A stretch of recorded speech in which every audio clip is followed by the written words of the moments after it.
Good afternoon, everyone. Good afternoon, sir. Good afternoon. Good afternoon. Good afternoon. Good afternoon. Good afternoon. Okay, so let's start, everyone. So let me do a little bit of recap what we did in the previous session. So in the previous session, we learned various YTD calculations. हमने सीखा कि कौन कौन से YTD के हमारे पास formulas available हैं, जैसे total YTD, total MTD, total QTD. फिर हमने सेम पीरियड लास्ट ईयर नाम का एक डेक्स फंक्शन देखा जो हमें डेट देता है एक साल पीछे जाके करंट ईयर को, करंट कॉन्टेक्स्ट को यूज करके. ठीक है. देन हमने कुछ मेजर्स क्रिएट करे, जैसे सेल्स वेरिएंस परसेंटेज. फिर हमने पावर बीआई की कनेक्टिविटी देखी कि अलग अलग डेटा सोर्सेज के साथ हम कैसे कनेक्ट कर सकते हैं पावर बीआई को, जैसे एसक्यूएल के साथ कैसे कनेक्ट कर सकते हैं, और वेब के साथ कैसे कर सकते हैं, गूगल शीट से कैसे कर सकते हैं, etcetera. Then we also saw what is RLS, which is row level security. और हमने देखा कि RLS के लिए हम रोल क्रिएट करते हैं कहाँ पर, पावर बीआई में रोल क्रिएट करते हैं, और उनको इम्प्लीमेंट कहाँ पे करते हैं, पावर बीआई सर्विस में जाके उनको इम्प्लीमेंट किया जाता है. तो वो भी हमने देखा. ठीक है. तो टुडेज एजेंडा इज हम लोग मैंने आपको एक प्रोजेक्ट दिया था, उस प्रोजेक्ट को हम क्लास के अंदर सॉल्व करेंगे, so that you get an idea कि कैसे एक फुल फ्लेज प्रोजेक्ट किया जाता है. ठीक है. So any questions from anybody before I start the topic for today? Any doubts? All good? Sir assignment में ही है बस ना. असाइनमेंट में कोई क्वेश्चन है आपको? Yes sir. कौन से असाइनमेंट में क्वेश्चन है बताइए. सर वो अभी आप सुनाओगे ना तो उसमें फिर मैं आपको बताऊंगी. ठीक है. ओके. हाँ जी, आप कुछ पूछ रहे थे. कौन सा डेक्स वाला लिंक? अच्छा, तो आज मैं भेज दूंगा उसको. ठीक है. तो डेक्स का लिंक मैं आपको आज की फाइल में अटैच करके भेज दूंगा. ठीक है. और बताइए, एनी अदर क्वेश्चन? तो स्टार्ट करें आज की टॉपिक. ओके, तो let's start. So let me share my screen.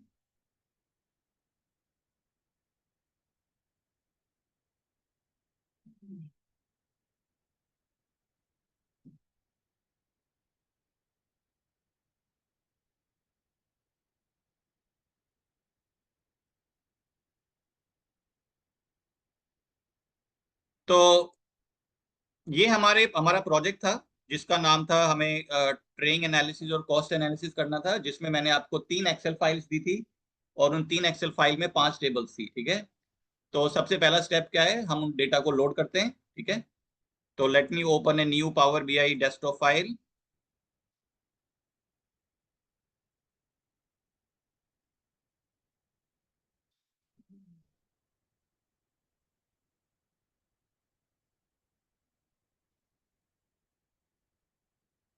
और तीनों एक्सेल फाइल को हम लोड करते हैं. ठीक है. तो गेट डेटा में गए और पहली मेरी एक्सेल फाइल है जिसका नाम है EMP. इसको लोड करते हैं.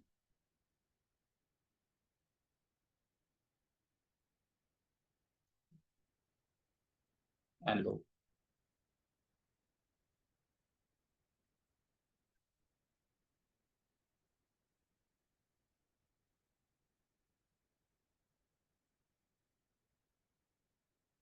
तो EMP टेबल मेरी लोड हो गई. फिर करते हैं गेट डेटा में, फिर से गए और सेकंड टेबल लोड करेंगे जिसका नाम है MCell,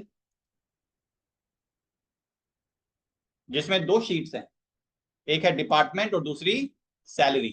तो हम दोनों के सामने, हमें दोनों चाहिए तो दोनों के सामने हम चेक मार्क लगाएंगे और दोनों टेबल को लोड कर देंगे.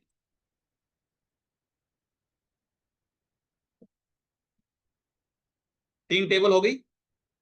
फिर से हम जाते हैं गेट डेटा के अंदर, फिर से एक्सेल वर्कबुक चूज करेंगे और थर्ड एक्सेल फाइल है जिसका नाम है TRG को सिलेक्ट किया. और TRG के अंदर भी हमारी दो शीट्स हैं, एक का नाम है प्राइसिंग और दूसरा ट्रेनिंग. दोनों को सिलेक्ट करते हैं.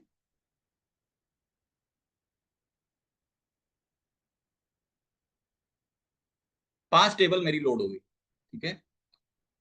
तो आफ्टर लोडिंग द डेटा सबसे पहला क्या स्टेप होना चाहिए? What should be the first step?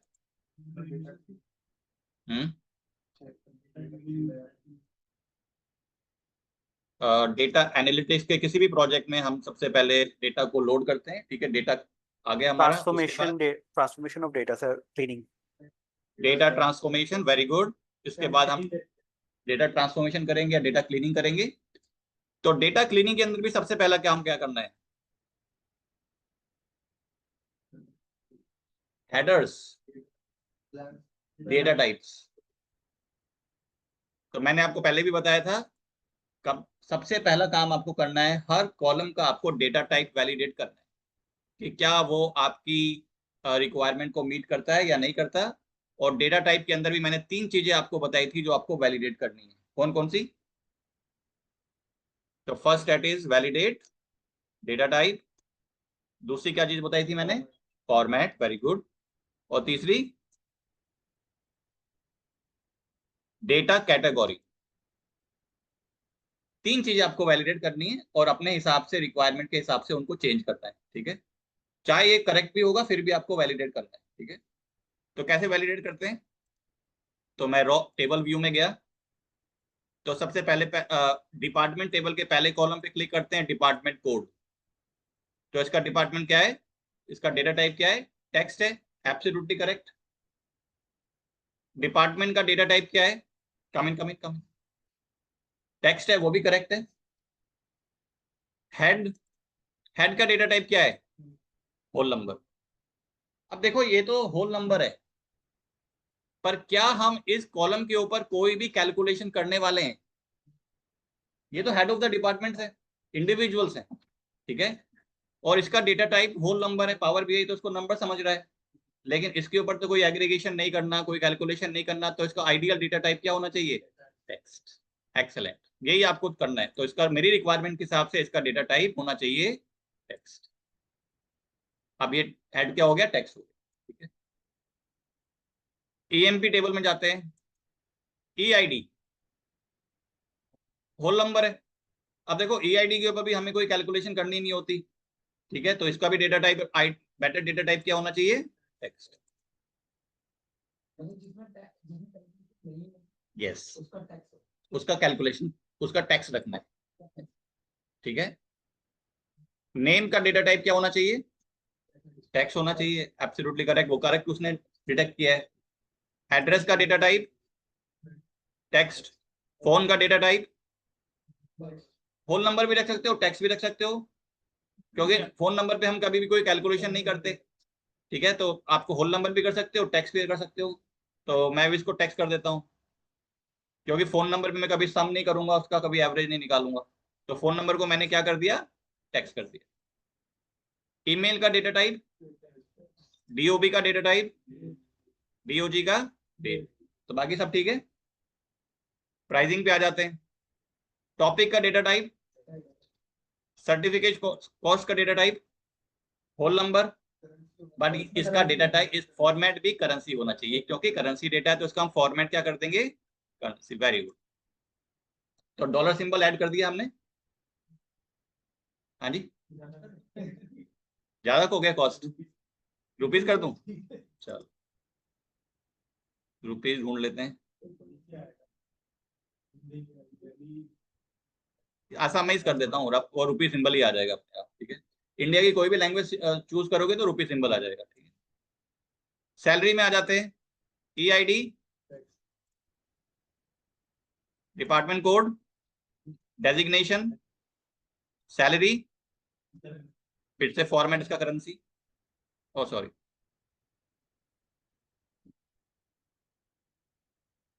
ठीक है जी। और इसको भी हम किस में कर देंगे? रुपीज में।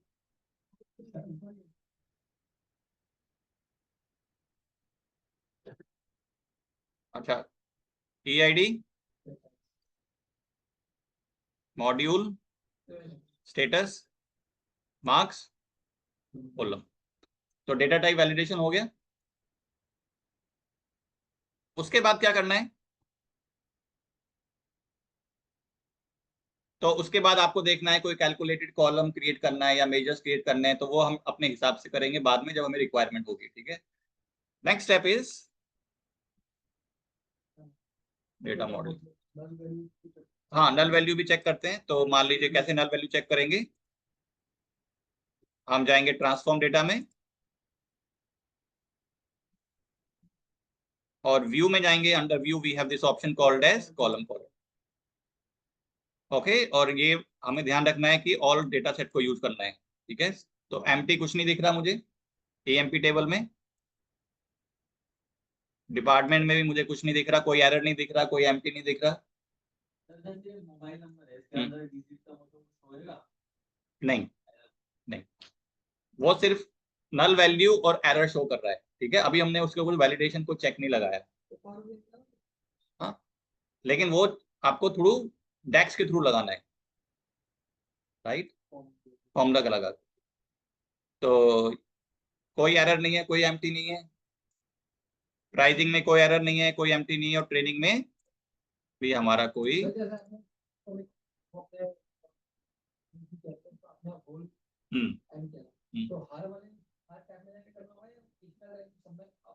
नहीं, हर एक में जाके करना पड़ेगा, हर कॉलम पे जाके करना पड़ेगा, हर टेबल में जाना है और हर कॉलम को चेक करना है। ठीक है, चाहे कितने भी टेबल्स क्यों ना हो आप। ठीक है, तो क्लोज कर देते हैं। तो everything is fine, data quality is good. अब आ जाए डेटा मॉडलिंग। ठीक है, डेटा मॉडलिंग क्या होता है? रिलेशनशिप बनाना। तो हम जाएंगे मॉडल व्यू में और पावर बीआई ने कुछ रिलेशनशिप ऑलरेडी बना दी है, क्योंकि power BI is an intelligent tool, वो ऑटोमेटिकली कॉमन फील्ड देख लेता है और रिलेशनशिप बना देता है। लेकिन हमें क्या करना है? वैलिडेट करना है। ठीक है, तो सबसे पहले हम इसको अरेंज कर लेते हैं। मैंने आपको ये डायग्राम भेजा था कि ये हमारा डेटा मॉडल है। ठीक है, तो मैं इसको ईएमपी टेबल को यहाँ, डिपार्टमेंट को यहाँ ले आता हूँ, एम्प को यहाँ ले आता हूँ और इसको अरेंज कर लेते हैं। ट्रेनिंग को यहाँ कर दिया। अभी सोफार ऐसा डेटा मॉडल लग रहा है मुझे। ठीक है, अब इसके अंदर मैं रिलेशनशिप को वैलिडेट भी करना है। ठीक है, तो डिपार्टमेंट और सैलरी आपस में किसके बेसिस पे कनेक्टेड है? डिपार्टमेंट कोड, एब्सोल्युटली करेक्ट, कोई प्रॉब्लम नहीं है।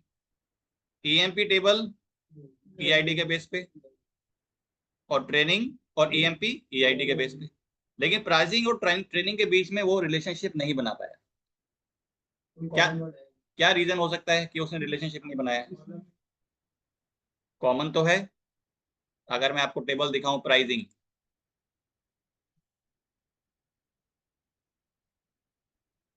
तो प्राइसिंग में मेरे पास एक कॉलम है जिसका नाम है टॉपिक और एक सर्टिफिकेशन कॉस्ट। और ट्रेनिंग में जाता हूं और यहाँ पे भी मेरे पास एक कॉलम है जिसका नाम है मॉड्यूल। तो कॉलम का डेटा टाइप मैचेबल है, लेकिन कॉलम के हेडर्स डिफरेंट है। ठीक है, तो इसीलिए है प्राइसिंग करते हैं। मॉड्यूल और टॉपिक के बीच में रिलेशनशिप बनाना है, क्योंकि हेडर्स डिफरेंट है। हमारी प्राइसिंग में नाम क्या है? कॉलम मॉड्यूल का टॉपिक, और ट्रेनिंग टेबल में काम नाम क्या है उसके कॉलम का? मॉड्यूल, और डेटा सेम है, राइट। तो हेडर्स डिफरेंट है, इसीलिए उसने रिलेशनशिप नहीं बना पाया पावर बीआई। ठीक है, अगर ऐसे बात हो तो आप खुद रिलेशनशिप बनाओगे। ठीक है, कैसे बनाएंगे? टॉपिक को ड्रैग किया, मॉड्यूल के ऊपर जाके ड्रॉप कर दिया। ठीक है जी, सेव कर, और आपका रिलेशनशिप बन गया। ठीक है, तो my data model is ready है।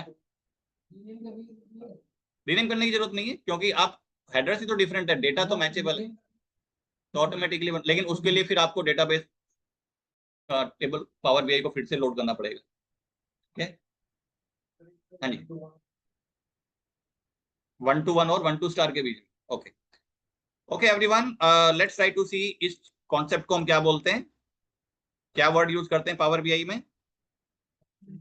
कार्डिनल। और कार्डिनलिटी कुछ नहीं है, ये है type of the relationship.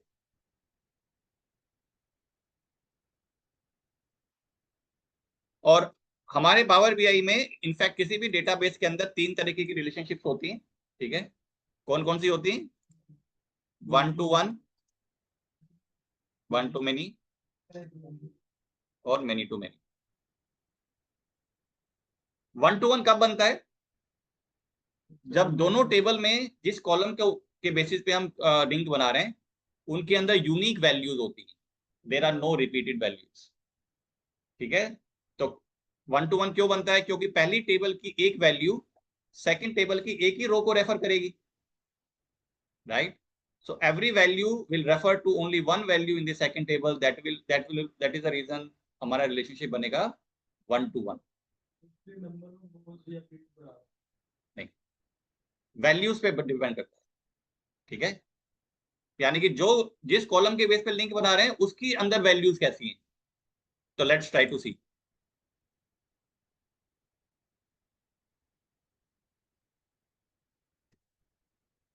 Let's say मेरी कस्टमर टेबल है, ठीक है,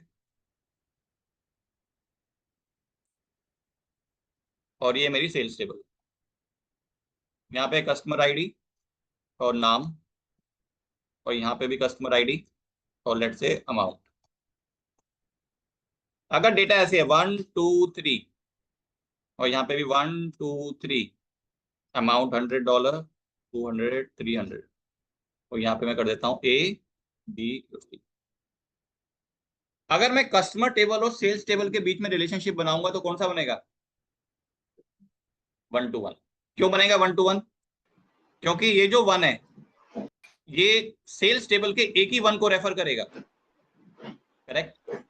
ये जो टू है मेरे सेल्स टेबल के एक ही टू को रेफर कर रहा है, एक ही रो को रेफर करेगा, और ये थ्री है मेरे कस्टमर टेबल का मेरी सेल्स टेबल के एक ही रो को रेफर करेगा। That is why the relationship will be one to one. और ये तब बनता है जब दोनों ही टेबल में हमारे पास यूनिक वैल्यूज होती हैं, रिपीटेड वैल्यूज नहीं। दोनों ही टेबल में आप कस्टमर आईडी को देख रहे हो, कोई भी यूनिक वैल्यू कोई भी रिपीटेड वैल्यू नहीं है। Is that? अभी आता हूँ उस पर, अभी इतना क्लियर है? तो डेटा पे डिपेंड करता है क्या रिलेशनशिप बनेगा। अब मैं डेटा थोड़ा चेंज कर रहा हूँ, लेट्स ट्राई टू सी। अब मैं क्या करता हूँ, सेल्स टेबल में लेट्स से कस्टमर आईडी 1 ने मल्टीपल शॉपिंग कर ली, कई बार आपने सामान खरीद लिया, ठीक है? तो लेट्स से कस्टमर आईडी 1 का एक बार नाम हो गया और एक बार और आ गया। लेट्स से अमेजोन वाला सिनेरियो है, आपने अमेजोन से मल्टीपल टाइम शॉपिंग कर ली होगी, तो डेटा ऐसे मेंटेन हो रहा होगा आपका। ठीक है, लेट्स से कस्टमर आईडी 2 ने भी मल्टीपल टाइम शॉपिंग कर ली, तो 300, 2 का भी ऐसे आ गया। यानी एक कस्टमर ने मल्टीपल टाइम्स शॉपिंग करी है, इसीलिए उसका सेल्स रिकॉर्ड, सेल्स टेबल में मल्टीपल टाइम्स उसका डेटा आ गया। ठीक है, तो अब ये जो वन है कस्टमर आईडी 1 कितनी रो को रेफर करेगा सेल्स टेबल में? एक तो इस रो को रेफर करेगा, ठीक है, और ये वन इस वाली रो को रेफर करेगा, और ये वाला वन इस वाली रो को भी रेफर करेगा। एक वन कस्टमर टेबल की सेल्स टेबल को 3 1 को रेफर करेगा, ठीक है। 2 कितने को करेगा? 2 इसको करेगा, और 2 इस वाले को भी करेगा, और 2 भी इस वाले 2 को भी करेगा। यानी एक 2 कस्टमर टेबल के 3 रोज को सेल्स टेबल के रोज को रेफर करेगा। Is that clear? तो अब कौन सा रिलेशनशिप बनेगा? वन टू मेनी, ठीक है, क्योंकि कस्टमर टेबल में मेरा कोई भी रिपीटेड वैल्यू नहीं है तो वन, लेकिन यहाँ पे एक वैल्यू सेकंड टेबल के मल्टीपल वैल्यूज को रेफर करेगा। Is that clear? That is why the relationship will be one to many. अब वन टू मेनी में कैसे होगा, आउटपुट कैसे आएगा? तो कस्टमर आईडी के सामने उसको वन, जहां जहां उसको वन मिलेगा उसकी सेल्स अमाउंट को वो टोटल कर देगा, डिपेंडिंग अपॉन योर रिक्वायरमेंट। ठीक है, आपको टोटल करवाना है या एवरेज करवाना है या फिर मैक्स निकालना है, मिन निकालना है या काउंट निकालना है। Is that clear? That is how it will try to sum up the data. This is called as one to many. अगर मैं कस्टमर सेल्स टेबल को पहले लिख दूंगा और कस्टमर टेबल को सेकंड लिख दूंगा तो वो बन जाएगा मेनी टू वन। ठीक है, तो one to many and many to one is some one and same thing depending upon the sequence, यानी पहली टेबल कौन सी है। Is that clear? ओके, तो this is one to many. अब मैं थोड़ा और डेटा चेंज करता हूँ। लेट्स एज्यूम यहाँ पे भी 1 रिपीट हो रहा है, यहाँ पे भी 2 ऐसे रिपीट हो रहा है, 3 रिपीट हो रहा है। अब ऐसे, अब ये वाला जो 1 है इस टेबल के मल्टीपल रोज को रेफर कर रहा है।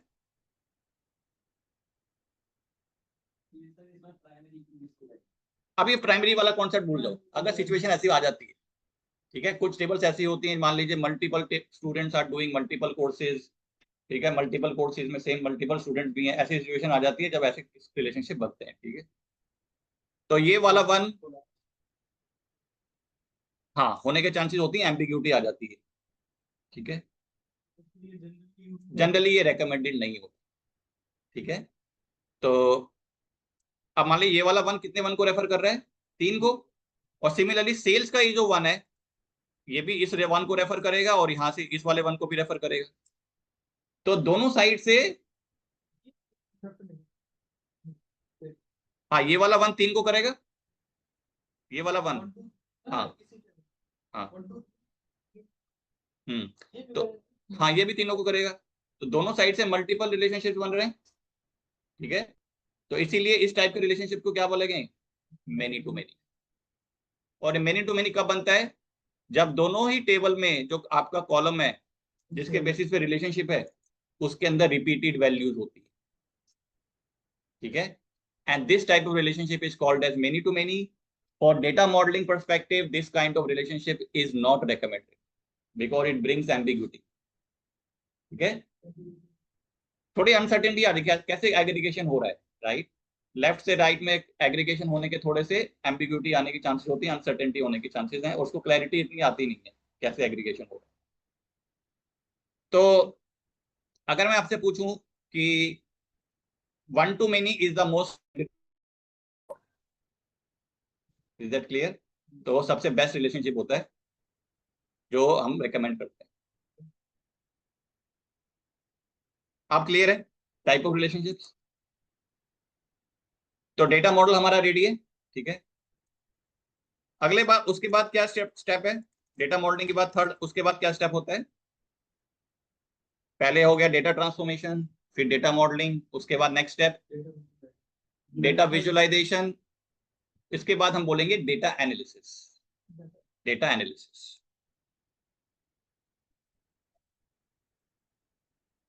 ठीक है, पर डेटा एनालिसिस के बाद लास्ट स्टेप क्या होता है, data visualisation, you present your findings. But क्या ये जो स्टेप्स हैं क्या ये सीक्वेंशियल है, क्या मैं आगे पीछे जा सकता हूं? Absolutely correct. तो ऐसा नहीं है कि मैं डेटा विजुअलाइजेशन में आ गया तो मैं वापस डेटा मॉडलिंग में नहीं जा सकता है, डेटा क्लीनिंग नहीं कर सकता। ठीक है, तो ये सीक्वेंशियल नहीं होते हैं। कभी भी आप देखोगे जो ज्यादा कॉम्प्लिकेटेड कॉम्प्लेक्स प्रोजेक्ट्स होते हैं तो डेटा एनालिसिस और विजुअलाइजेशन हम टू एंड फ्रो करते रहते हैं। ठीक है, तो मे भी क्या होगा, मैं डेटा एनालिसिस करने से पहले डेटा विजुअलाइजेशन करूंगा, ऐसा भी हो सकता है। इज दैट क्लियर, जैसे आप बोल रहे थे।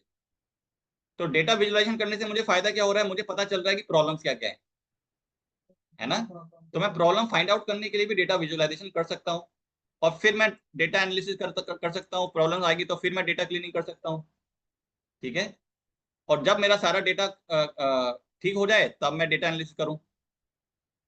Is that clear? तो कभी कभी हम डेटा विजुअलाइजेशन भी पहले करते हैं सो दैट हमारी जो प्रॉब्लम्स हैं डेटा के अंदर वो हमें दिख जाती है और हमें क्या ठीक करना है वो पता चल जाता है। Is that clear? तो डेटा, इज दैट क्लियर? तो आगे पीछे हम कर सकते हैं। ठीक है, तो डेटा एनालिसिस हम किस बेसिस पे करेंगे, जो हमें रिक्वायरमेंट प्रोवाइड करेगी। ठीक है, तो मैं आपको कुछ रिक्वायरमेंट दी थी, this is called as requirement specification. ठीक है, तो ये हमारी रिक्वायरमेंट है, इसके बेसिस पे हमें डेटा को एनालाइज करना। तो सबसे पहले है number of trainings applied under each head, यानी हर हेड के अंदर कितनी ट्रेनिंग्स हुई है।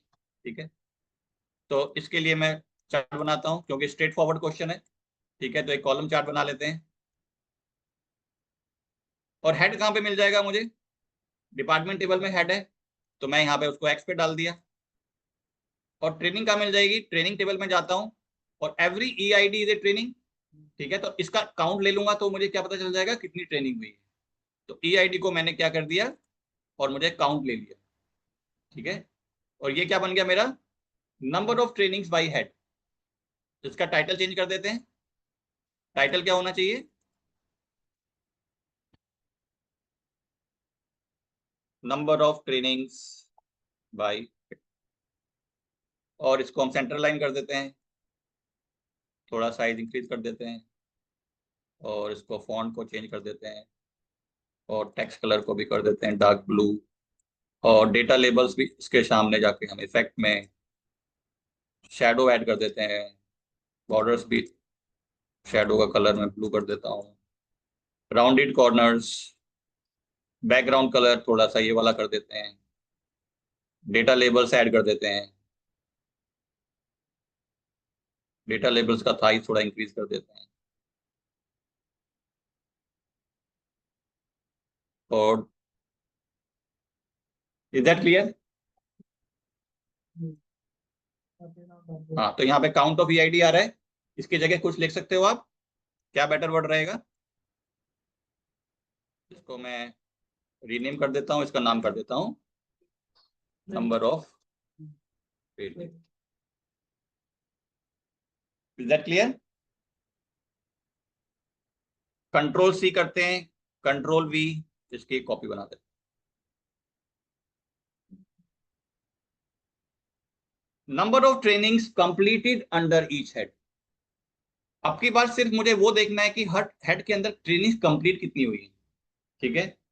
तो अगर आपने को याद होगा तो हमारा टेबल व्यू में जाते हैं, तो हमारा एक स्टेटस कॉलम है जिसके अंदर दो स्टेटस हैं, कंप्लीटेड एंड पेंडिंग। तो हमें पेंडिंग वाला हटाना है, तो कैसे हटाएं? फिल्टर में ऐड कर देंगे। तो मैं किसी चार्ट के अंदर स्टेटस कॉलम को ड्रैग किया और कहाँ डाल दिया? फिल्टर ऑन दिस विजुअल में डाल दिया, और मैं पेंडिंग को अनचेक कर, कंप्लीटेड को चेक मार्क लगा देता हूँ। तो ये डेटा किसका आ गया? सिर्फ कंप्लीटेड का डेटा आपके सामने आ गया, ठीक है? इसका टाइटल चेंज कर देते हैं, नंबर ऑफ कंप्लीटेड ट्रेन। अब ये तो मैंने फिल्टर से किया, पर अब तो आप डेक्स भी सीख गए हो। अगर डेक्स के थ्रू करूंगा तो इसको कैसे करूंगा? इफ को कैसे अप्लाई करते हैं? यानी कि काउंटिंग करनी है मुझे कंडीशन के साथ, कैलकुलेट फंक्शन के साथ।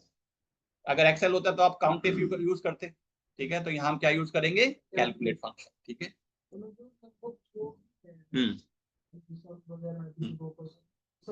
सब कैलकुलेट, एक्सप्रेशन और फिल्टर, टोटल करना है, काउंट करना है, एवरेज निकालना है विद कंडीशन। एक्सेल में अलग अलग बना रखे हैं, काउंट इफ अलग है, सम इफ अलग है, एवरेज इफ अलग है, एवरेज इफ भी अलग है, तीन अलग अलग फंक्शन है, वो तीनों का काम अकेला कैलकुलेट कर देगा, ठीक है? तो अब की बार इसी क्वेश्चन को हम एक डिफरेंट अप्रोच से सोल्व कर रहे हैं, मेजर बना के, ठीक है? तो हम करते हैं न्यू मेजर, और इस मेजर का नाम कर देते हैं टोटल कंप्लीटेड, ठीक है? और कैलकुलेट फंक्शन यूज करते हैं, तो इसमें आ गया एक्सप्रेशन। तो मुझे काउंट करना है, ईआईडी को काउंट करना है, ट्रेनिंग के ईआईडी को काउंट करो, लेकिन कंडीशन क्या होनी चाहिए? स्टेटस इफ लिखने की जरूरत नहीं है, सीधे अपना कॉलम का नाम लिखो, status should be equals to complete, बस इतना लिखना है, इफ कुछ लिखने की जरूरत नहीं।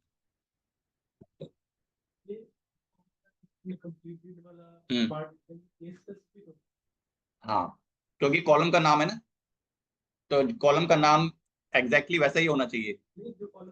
डबल क्लिक, हाँ, तो इसको स्मॉल क्लिक करते, स्मॉल करके देखते हैं, क्योंकि ये केस सेंसिटिव होना चाहिए, ठीक है?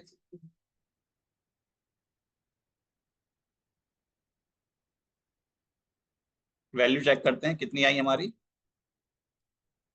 कार्ड में डाल के देख लेते हैं।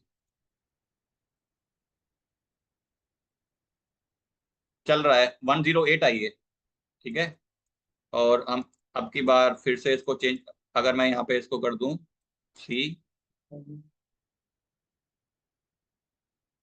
तब भी 1, यानी कि केस चल रहा है, केस इनसेंसिटिव। एरर आ गया था, अभी तो चल रहा है। फिल्टर लगा के देखें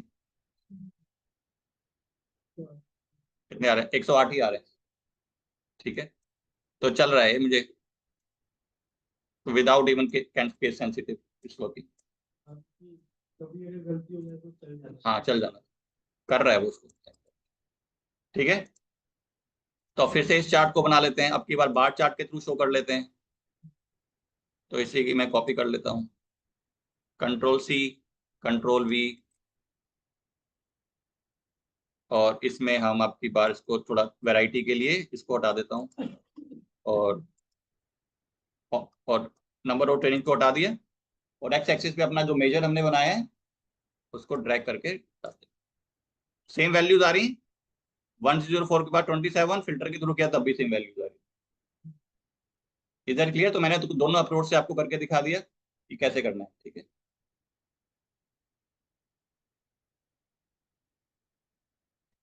training result of each head. ठीक है, अब मैं हेड वाइज रिजल्ट बताना है कि कितने हर हेड के अंदर फेल हुए, पास हुए, एक्सेट्रा। ठीक है, तो रिजल्ट हम अपना क्राइटेरिया बना लेते हैं रिजल्ट निकालने के लिए।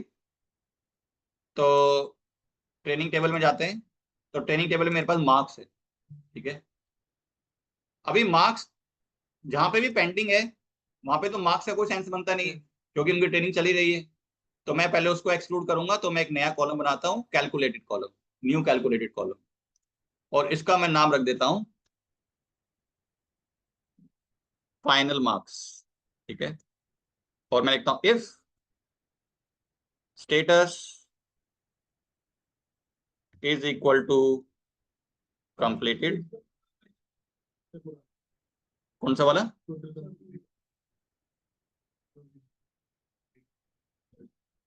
मार्क्स के भी रिजल्ट बना रहे हैं, क्योंकि मार्क्स की बेसिस पे रिजल्ट बनेगा ना। तो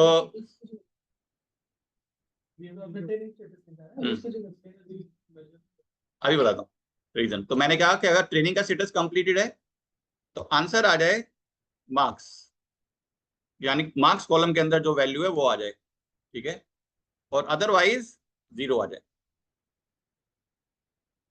तो मेरे पास एक फाइनल कॉलम बन गया जिसके अंदर अगर ट्रेनिंग का स्टेटस पेंडिंग है तो उसके सामने 0 आ गया। ऐसा क्यों किया मैंने?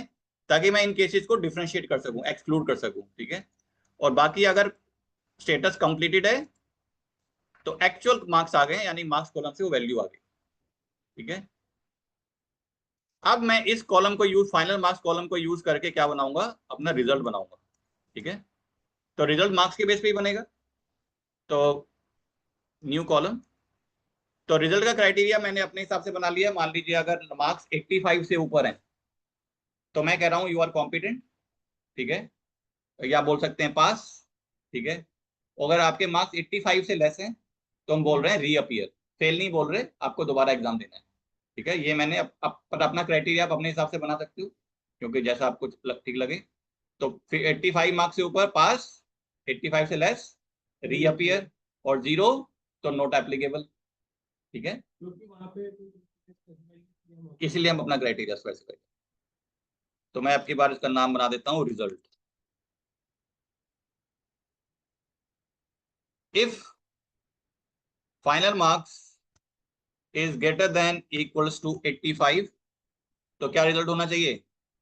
पास, पास या कॉम्पिटेंट कर दो, या competent is better word, competent. ठीक है, और फिर से इफ लगा देते हैं, नेस्टेड इफ, और final marks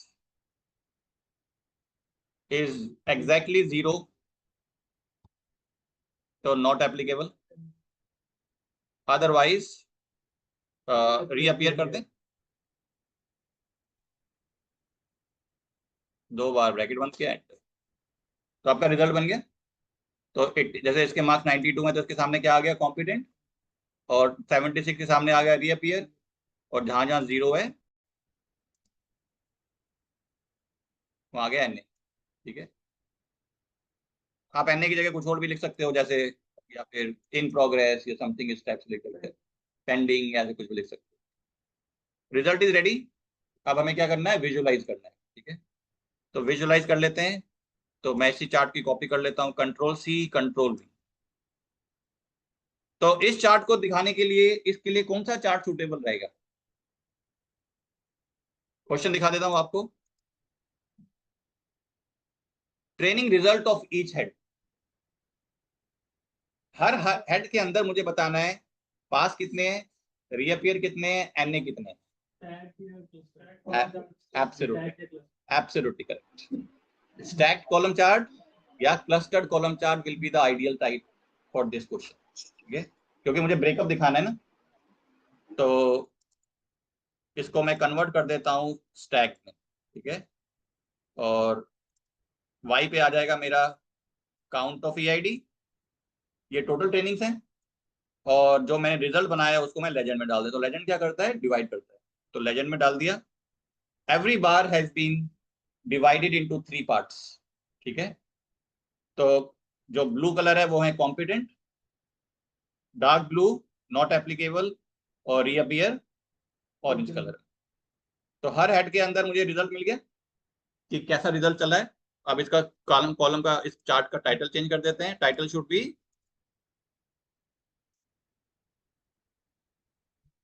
training result by head. Is that clear to everyone?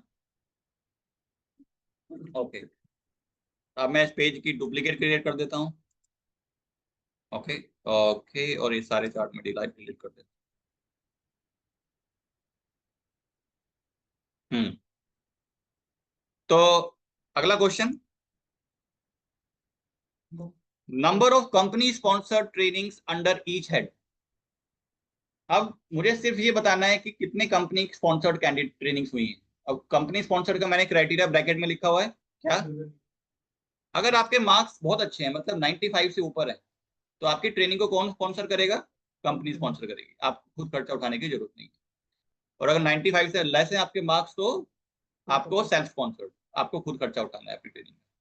ठीक है, तो अब इसका रिजल्ट बना लेते हैं।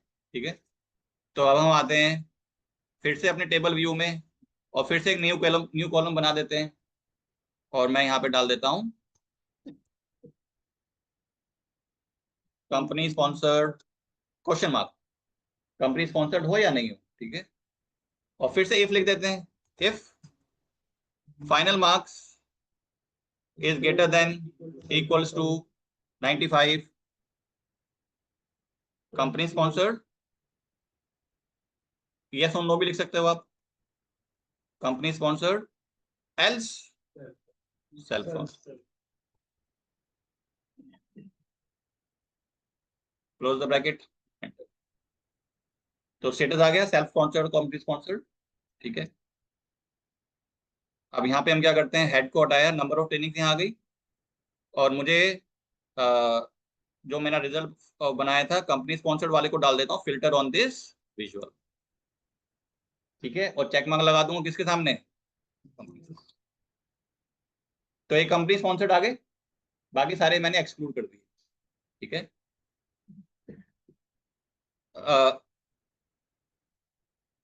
ओके, और इसका टाइटल हम चेंज कर देते हैं, नंबर ऑफ कंपनी ट्रेनिंग। पर अभी एक प्रॉब्लम है इसके अंदर, कोई बता सकता है क्या प्रॉब्लम है? किसी ने कोई कैच नहीं किया प्रॉब्लम ये? नहीं, बाई हेड ही है, अंडर ईच हेड। एक बहुत ही बड़ा फ्लॉ है अभी इस रिजल्ट के अंदर है, हैं? Absolutely correct. ठीक है, तो एक और फिल्टर ऐड करना पड़ेगा। ठीक है, तो मैं यही सोच रहा था किसी ने बोला क्यों नहीं, तो स्टेटस को ले आते हैं, स्टेटस को भी एक और फिल्टर डाल देते हैं, और इसके अंदर कंप्लीटेड। अब ये परफेक्ट सॉल्यूशन है। ठीक है, तो आप कितने भी फिल्टर्स ऐड कर सकते हो, देयर इज नो प्रॉब्लम।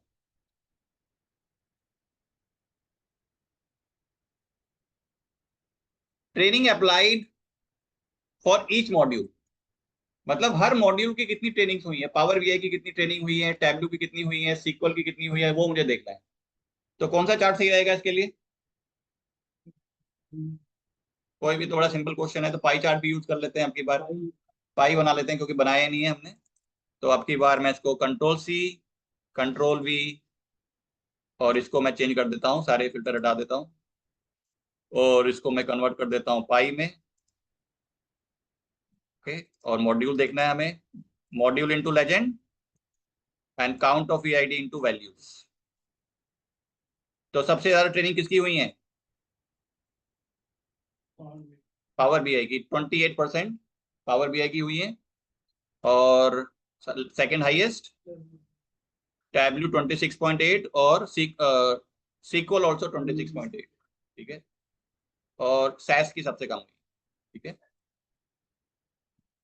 क्या होना चाहिए इसका title? Number of trainings by module, number of trainings by. ठीक है जी,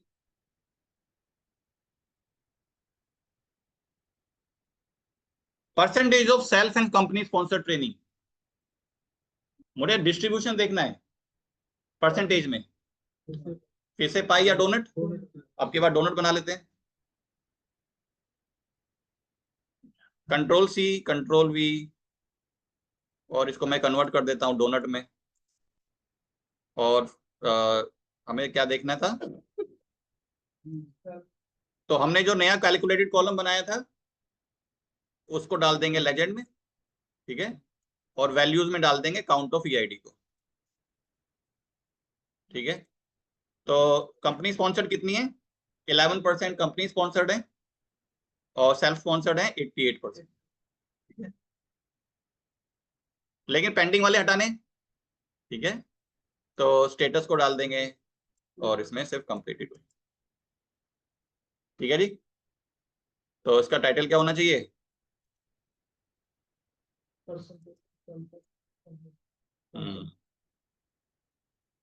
company versus self sponsored trainings. ठीक है जी, एक रिपोर्ट हमारी फिनिश होगी। इस रिपोर्ट को क्या नाम है देंगे हम? Training analysis is finished. ठीक है, तो एक रिपोर्ट बन गई है। One report can have multiple pages. तो मैं इसका थोड़ा थोड़ा और इसमें एक नया पेज ऐड कर देता हूं। अब ये मेरा एक और नई रिपोर्ट स्टार्ट हो गई है जिसका नाम है कॉस्ट एनालिसिस। ठीक है, पहला question, department wise total salary. ठीक है, तो आपकी बार मैं कॉलम चार्ट बनाता हूं और डिपार्टमेंट को ले आते हैं, इसको एक्स में डाल देते हैं, और सैलरी से सैलरी निकाल लेते हैं और उसको थोड़ा इसको फैंसी बना लेते हैं। ठीक है, मैं जाता हूँ गेट मोर विजुअल में, और मैं इसमें यूज करना चाहता हूँ कोई एडवांस चार्ट जिसका नाम है इन्फोग्राफिक डिजाइनर। ये हमने देखा था, जिसमें अपनी शेप्स ऐड कर सकते हैं। Add,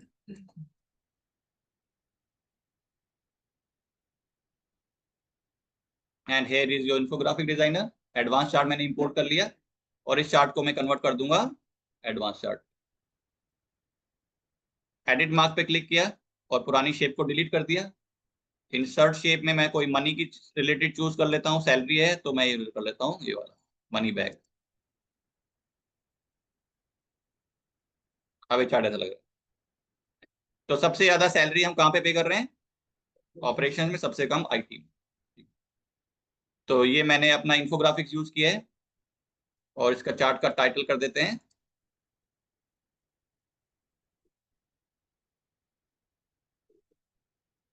total salary by department. देखो इन्फोग्राफिक्स में करते ही इसका फॉर्मेटिंग हमारी पुरानी हट गई है ना। इसको हम करते हैं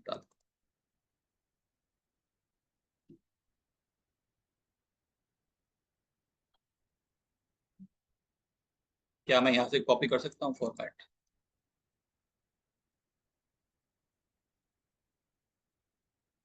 आ गया।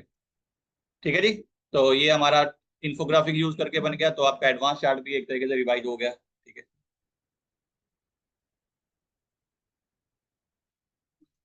Department wise cost of company sponsored training, मतलब हर कंपनी के ऊपर, हर डिपार्टमेंट के ऊपर कितना खर्चा आया है ट्रेनिंग करवाने का। और खर्चा कब आएगा? जब कंपनी स्पॉन्सर्ड होगी। ठीक है, सेल्फ स्पॉन्सर का तो खर्चा आया ही नहीं कंपनी के ऊपर। तो अब हमें बताना है हर डिपार्टमेंट के ऊपर कितना कॉस्ट आया है ट्रेनिंग करवाने का कॉस्ट। ठीक है, अब इसमें हम देखते हैं डेटा क्या है। तो ये मेरी ट्रेनिंग है। ठीक है, तो सबसे पहले देखते हैं हमारा कॉस्ट। तो मॉड्यूल यहाँ पर है, लेकिन हर मॉड्यूल की कॉस्ट कहाँ पर है? प्राइसिंग टेबल में। तो पावर बीआई की कॉस्ट है 5,000 रुपीज, टैबलू की 14,000, सैस की 18,000, सीक्वल की 9,000। ठीक है, अब कॉस्ट यहाँ पे है, अब मुझे उसको वहां पे लेना क्योंकि ट्रेनिंग का डेटा ट्रेनिंग टेबल में। तो एक्सेल में आप वी लुकअप लगाते हैं और आप किसी भी टेबल से डेटा को पुल कर सकते हैं वी लुकअप करके। ठीक है, यहाँ पे वी लुकअप नहीं होता। ठीक है, लेकिन बहुत ही सिंपल फंक्शन यहाँ पे होता है जिसको आप यूज कर सकते हो, जिसका नाम है, एक और डेक्स फंक्शन बता रहा हूं जिसका नाम है रिलेटेड। रिलेटेड वी लुकअप की तरह काम करता है। किसी भी दूसरी टेबल से अगर आपको वैल्यूज लेके आना है तो बस उस कॉलम का नाम लिख दो आप यहाँ पे और वो वैल्यूज आपके आ जाएगी। कोई आपको, जैसे वी लुकअप में तो 4 आर्ग्यूमेंट लिखने पड़ते हैं आपको, टेबल रेंज, कॉलम का number, exact match etcetera, right. यहाँ पे बस आपको कॉलम का नाम बताना है और आपकी वैल्यू आ जाएगी। ठीक है, तो रिलेटेड यूज करते हैं। तो मैं यहाँ पे एक नया कॉलम ऐड करता हूँ, न्यू कॉलम,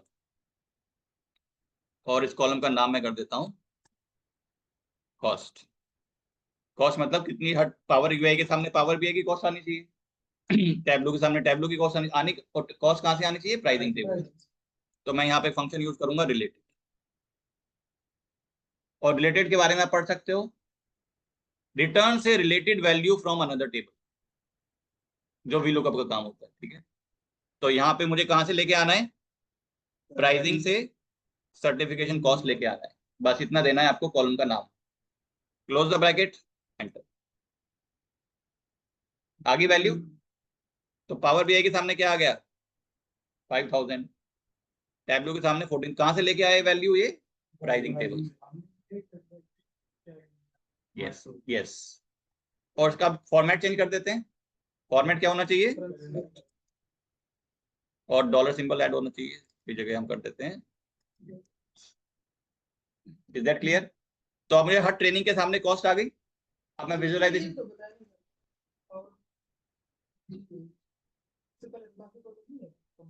हाँ तो अब यस, टॉपिक के बेस पे लिंक बना हुआ है ना, इसीलिए काम कर गया है। ठीक है, अब क्वेश्चन क्या था हमारा, देखते हैं। डिपार्टमेंट, तो अब की बार मैं फिर से इसी की कॉपी कर लेता हूँ, कंट्रोल सी कंट्रोल वी। कौन सा चार्ट नहीं बनाया अभी तक हमने? अब की बार टेबल बना लेते हैं, इसको मैं टेबल में कन्वर्ट कर देता हूँ, या फिर डिपार्टमेंट वाइज हमने फनल चार्ट बना लेते हैं। ठीक है, तो डिपार्टमेंट कैटेगरी में आ गया, और वैल्यूज में क्या आ गया? जो हमने कॉस्ट निकाली है। ठीक है, लेकिन टोटल कॉस्ट है। कंपनी के ऊपर कॉस्ट कब आएगी? जब कंपनी स्पॉन्सर्ड होगा। ठीक है, तो कंपनी स्पॉन्सर्ड वाले कॉलम को डाल दूंगा फिल्टर ऑन दिस विजुअल में, और कंपनी स्पॉन्सर्ड के सामने चेक मार्क। तो सबसे ज्यादा कॉस्ट किसकी आई है? ऑपरेशन, सबसे लीस्ट आईटी। ठीक है, तो टाइटल क्या होना चाहिए इस क्वेश्चन का?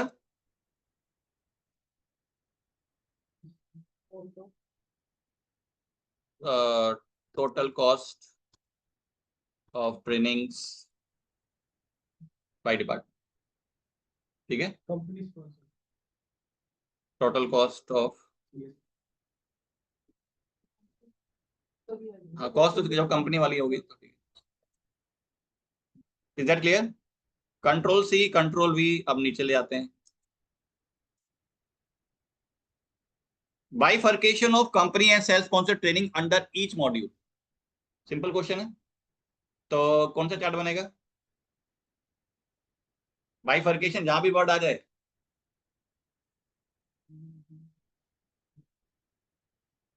कंपनी अंडर ईच मॉड्यूल, हर मॉड्यूल के अंदर बाइफर्केशन देखना है, स्टैक या क्लस्टर। ठीक है, तो हम इसको हटाते हैं, और मैं लिया, अब की बार क्लस्टर बना लेते हैं। और मॉड्यूल वाइज बताना है, अंडर ईच मॉड्यूल। ठीक है, तो ट्रेनिंग टेबल से हम ले आते हैं अपने मॉड्यूल को, डाल दिया एक्स पे, तो नीचे मॉड्यूल्स आ गए, और काउंट ऑफ ईआईडी से मेरे पास क्या आ गई, टोटल ट्रेनिंग्स आ गई। और इसको हमें बाइफरकेट करना है किसके बेसिस पे, कंपनी सेल्फ स्पॉन्सर, इसका कॉलम ऑलरेडी बनाया हुआ है मैंने, कैलकुलेटेड कॉलम, उसको मैं ड्रैग करूंगा, कंपनी स्पॉन्सर्ड को डाल दूंगा, and here is your clustered column chart. Her module wise आप देख सकते हो कि कंपनी स्पॉन्सर्ड कितनी हुई है और सेल्फ स्पॉन्सर्ड कितनी। डेटा लेबल ऑन कर देते हैं, तो पावर भी आएगी 7 कितनी है कंपनी स्पॉन्सर्ड, 49 सेल्फ, 7 सेल्फ। लेकिन अभी भी इसमें एक प्रॉब्लम है, कंप्लीटेड, तो वो एक्सक्लूड करना है, पेंडिंग वाला एक्सक्लूड करना है। ठीक है, तो स्टेटस को लाएंगे फिल्टर ऑन दिस विजुअल में और सिर्फ कंप्लीटेड। Is that clear? इसका टाइटल क्या होना चाहिए,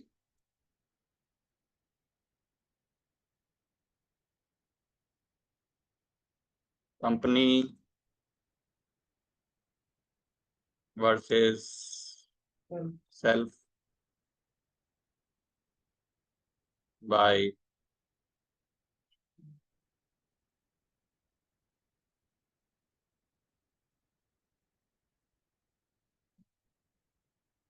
control C, control V. Last question, total number of trainings conducted under each module along with the total cost। तो इसके लिए मैं टेबल यूज विजुअल बनाता हूँ, अभी तक हमने यूज नहीं किया है, तो अब के बाद हम टेबल बना लेते हैं। तो मैं इसको कन्वर्ट कर देता हूँ टेबल विजुअल में, और टेबल विजुअल में मुझे बस फील्ड ड्रैग करने हैं, मुझे देखनी है अंडर ईच मॉड्यूल। तो मैं मॉड्यूल को ले आया, कॉलम पे डाल दिया, मॉड्यूल का नाम आ गया, टोटल नंबर ऑफ ट्रेनिंग कैसे आएंगी, काउंट ऑफ ईआईडी का काउंट ले लेते हैं, और फिर आएगा टोटल कॉस्ट, कहाँ से आएगी, कॉस्ट कॉलम को ले जाते हैं। ठीक है, थोड़ा फॉर्मेटिंग कर लेते हैं, वैल्यूज में गए, इसको थोड़ा इंक्रीज कर लेते हैं, और टाइटल को भी इंक्रीज कर देते हैं, कॉलम हेडर्स को भी इंक्रीज कर देते हैं। टाइटल्स को अपने हिसाब से मॉडिफाई कर लेते हैं, तो काउंट ऑफ वीआईडी की जगह क्या बेटर रहेगा, नंबर ऑफ ट्रेनिंग्स या टोटल ट्रेनिंग्स। तो उसको मैं कहता rename for this visual total trainings, enter. तो ये आ गया, और सम ऑफ कॉस्ट की जगह बेटर क्या रहेगा, टोटल कॉस्ट। तो इसको भी रीनेम कर लेते हैं।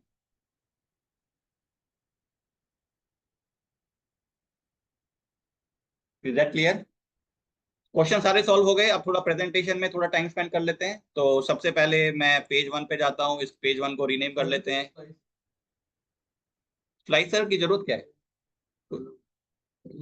लग सकता है अगर आपको कोई फिल्टरिंग का ऑप्शन देना है तो। ठीक है, तो ये मेरी क्या हो गई, training analysis report part 1। Second page क्या हो गया,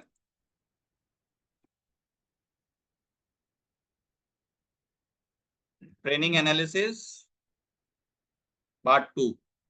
रिपोर्ट एक ही है लेकिन उसके 2 पार्ट्स हैं। ठीक है, और ये कौन सी रिपोर्ट हो गई, कॉस्ट। थोड़ा हम इसमें हेडर डाल देते हैं। हेडर सबको पता होगा कौन सा विजुअल यूज करते हैं हेडर्स के लिए,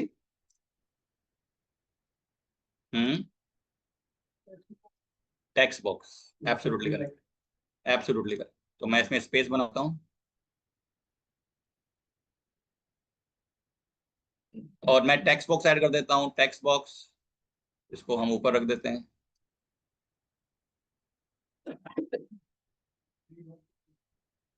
तो यहाँ पे हॉरिजॉन्टली ऐड कर देते हैं, और इसका नाम कर देते हैं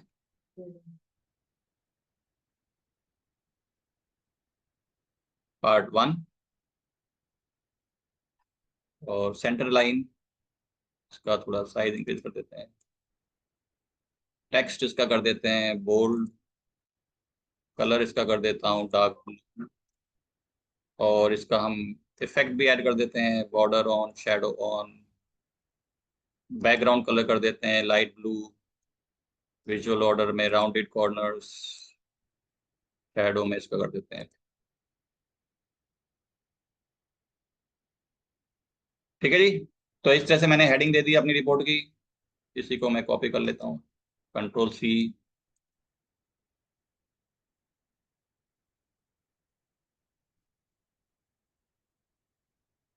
ये हो गई मेरी ट्रेनिंग एनालिसिस पार्ट 2।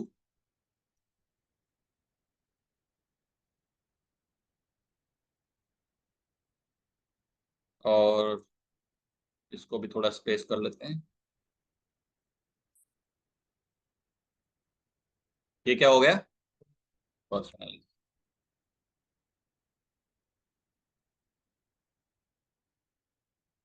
ठीक है, टाइटल आ गया। अब और क्या करें? नेविगेटर ऐड करते हैं। ठीक है, तो नेविगेटर हमने पढ़ा था बटन्स में। ठीक है, तो मैं क्या करना चाहता हूँ, हर पेज पे कुछ नेविगेशन के ऑप्शन देना चाहता हूँ, तो मैं फिर थोड़ा स्पेस बनाता हूँ और एक नेविगेटर ऐड कर दूंगा थोड़ा सा नीचे की साइड।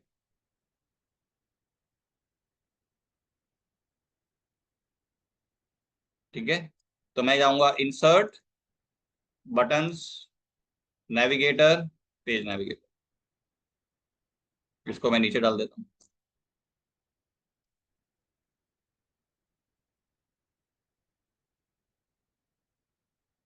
ठीक है, तो मेरा नीचे नेविगेटर भी आ गया। सेम मैं इसको यहाँ भी डाल दूंगा ताकि किसी भी पेज से किसी भी पेज पे हम जा सकें। इसको कॉपी कर लेते हैं, Ctrl+C। एक नेविगेटर यहाँ आ गया और एक यहाँ पे भी डाल दो।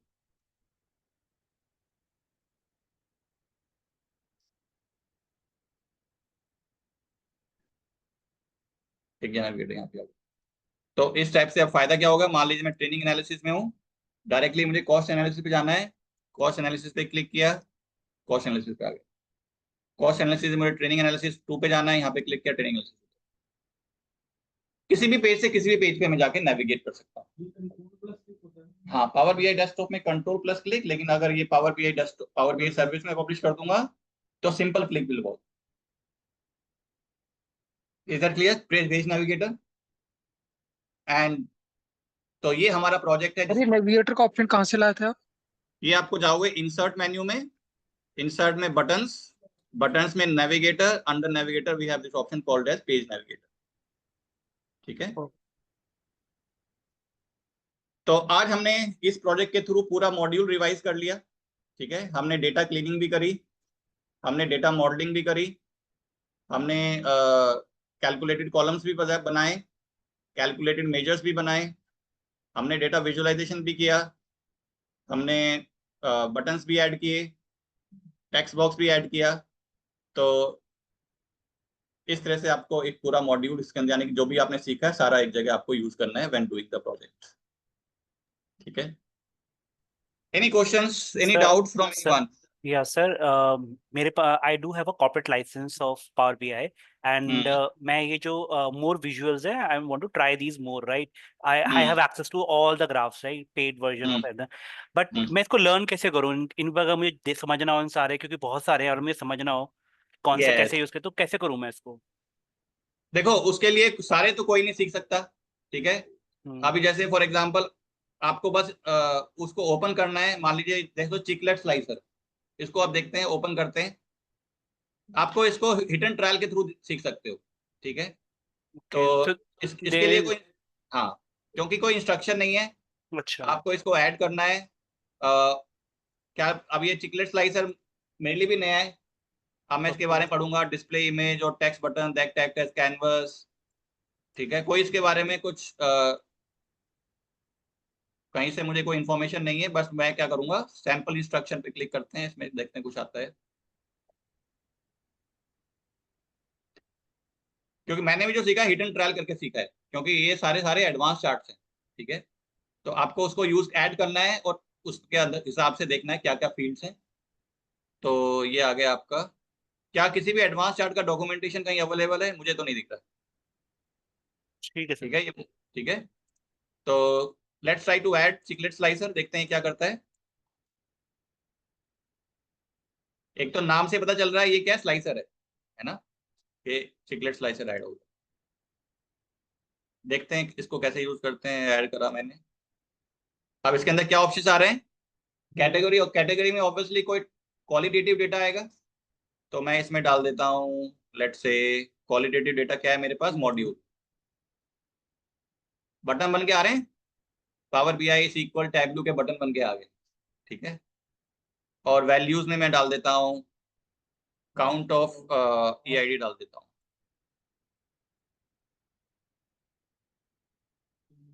इमेज भी कुछ ऑप्शन है, आप इमेज भी कोई ऐड कर सकते हो हैं कैटेगरी में। नहीं, इमेज में तो कोई, हाँ बटन के अंदर वो इमेज आ जाएगी। ठीक है, तो स्लाइसर है एक तरीके से। ठीक है, तो अब मैं मान लीजिए कोई चार्ट बनाता हूँ। मान लीजिए मैं यहाँ से ले लेता हूँ ये वाला, Ctrl+C, इसी को यहाँ डाल देता हूँ। चेंज हो रही है, स्लाइसर की तरह काम कर रहा है बटन, राइट। मैंने पावर बीआई पे क्लिक किया तो पावर बीआई का ही चार्ट दिख रहा है बस, राइट। सीक्वल पे क्लिक किया, सीक्वल के चार्ट्स आ गए। अच्छा, पावर बीआई को हटाया तो सीक्वल रहेगा। तो इसको चिकलेट स्लाइसर बोल रहे हैं ये लोग, जिसमें अलग अलग स्लाइसिंग जो ऑप्शंस है, आइटम्स जो हैं उनको अलग अलग बटन से दिखा रहा है। अदरवाइज स्लाइसर में क्या आता है, सिर्फ नाम लिखा हुआ आता है, उसके सामने चेक बॉक्स आते हैं। पर ये भी एक डिफरेंट स्लाइसर हो गया आपके लिए। ठीक है, तो मॉड्यूल को इमेज में कुछ नहीं होगा, इमेज फाइल चाहिए उसको, तो इमेज कुछ नहीं है यहाँ। ऐड डेटा फील्ड्स, इधर क्लियर। तो हमने एक और चार्ट सीख लिया जिसका नाम है चिकलेट स्लाइसर। तो आपको बस देखना है कि देखो कैटेगरी में ऑटोमेटिकली क्या है, कुछ क्वालिटेटिव डेटा ही आएगा, राइट।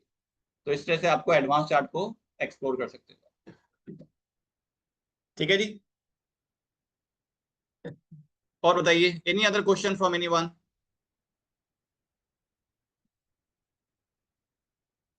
हम्म हम्म क्योंकि आपने सेलेक्ट सारी कर दी होंगी, एक ही करी थी।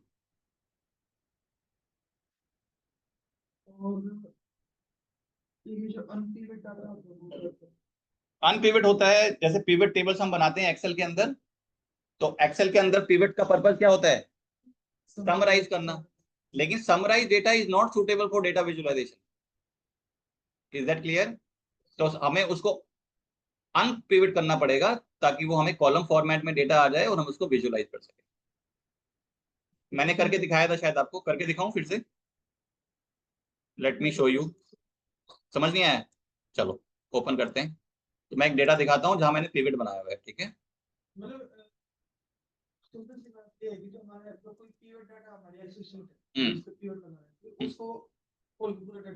हाँ अभी बताता हूँ। देखो एक मेरे पास कोई डेटा होगा पिवट, तो मैंने एक डेटा और लोड कर रहा हूँ। हाँ ये देखो,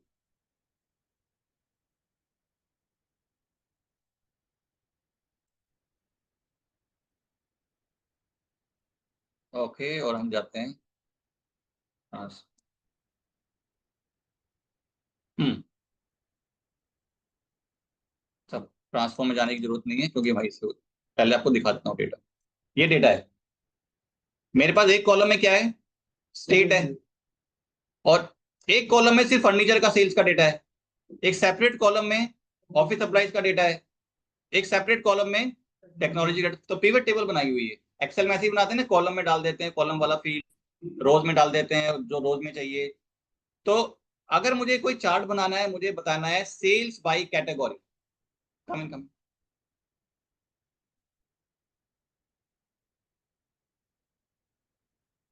ठीक है ठीक।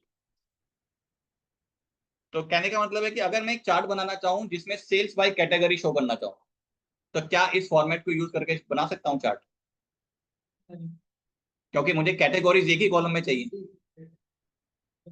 एज ए हेडर है, और वो तीन डिफरेंट कॉलम्स में। एक कॉलम में सिर्फ फर्नीचर का डेटा है, एक कॉलम में सिर्फ ऑफिस सप्लाईज का डेटा है, एक कॉलम में सिर्फ टेक्नोलॉजी का डेटा है। हाँ, मुझे चाहिए एक कॉलम में कैटेगरीज के नाम, एक कॉलम में सिर्फ सेल्स। ये होता है डेटा विजुअलाइजेशन में फॉर्मेट, जो हमें डेटा कैसे चाहिए होता है कॉलम वाइज, करेक्ट।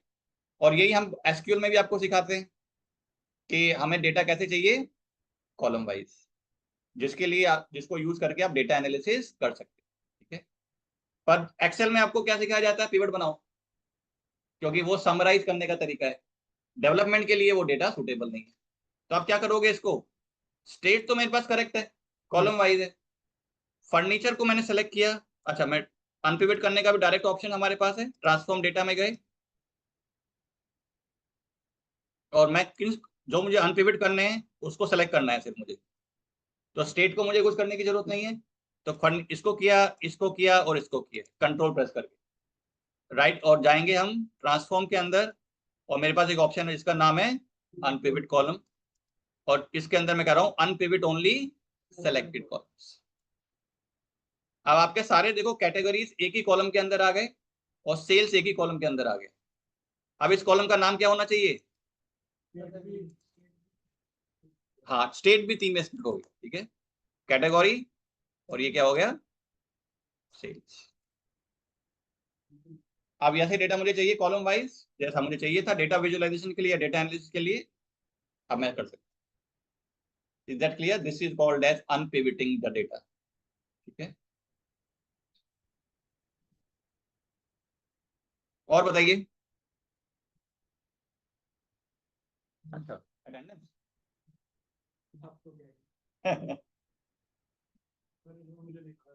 हाँ जी, बताइए।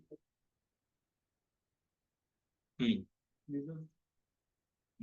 अरे वाह, बड़ा सुंदर चार्ट बनाया। और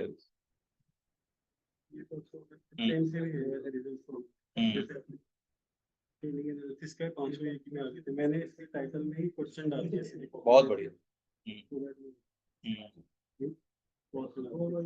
अरे वाह, सही। बस यही है कि जो टाइटल है ना, इतना बड़ा नहीं होना चाहिए। ऑल्दो अपने क्वेश्चन डाल दिया, टाइटल होना चाहिए छोटा सा, जिसको देख के समझ में आ जाएगा, बाकी सब ठीक है। सॉरी, टाइटल को थोड़ा चेंज करो, ठीक है। Title should B short and small. और उसके बाद अनपिवट करने के बाद हम इसको क्लोज एंड अप्लाई कर देंगे।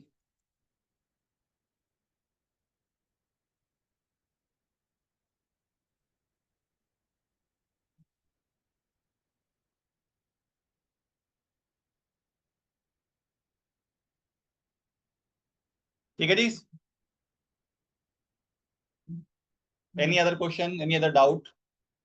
तब आपको क्या करना है, अब आपको मॉड्यूल को रिवाइज करो 2-3 बार, ठीक है, पूरा स्टार्टिंग से एंड तक इसको दोबारा रिकॉर्डिंग्स देखो, ठीक है, और try to do it 2 to 3 times, then only you will become confident, ठीक है। तो सारा आपको सारे असाइनमेंट्स हो गए जो मैंने दिए थे? हम्म, हम्म, वो नहीं हुआ, करो उसको। हम्म, हम्म, हाँ, आपने कोई और मॉड्यूल लिया हुआ है या सिर्फ पावर बीआई है? और उसके बाद क्या करोगे? अगर टैब 2 मेरे मैं पढ़ाऊंगा, मैं पढ़ा रहूंगा, तो उसमें भी आप क्वेश्चन पूछ सकते हो पावर बीआई, ठीक है। कि ऐसा नहीं है कि मैं वहाँ एंटरटेन नहीं करूंगा। अब आप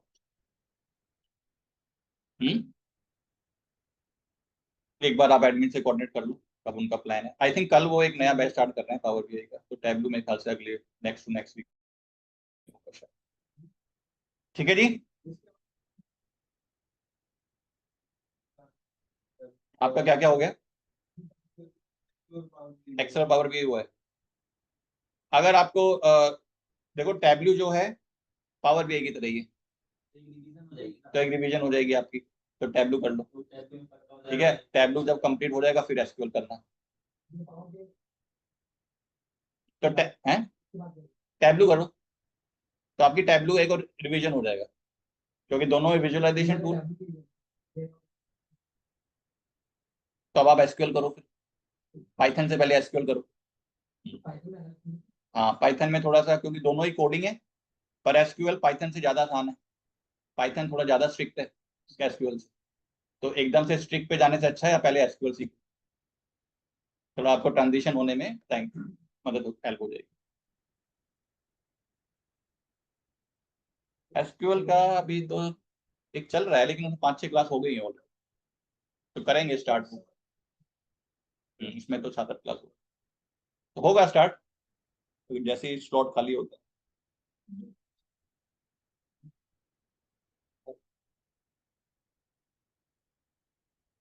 ये एक डिपार्टमेंट टेबल ठीक है, उसके साथ ये दूसरी टेबल भी है एक्सपेंड करना।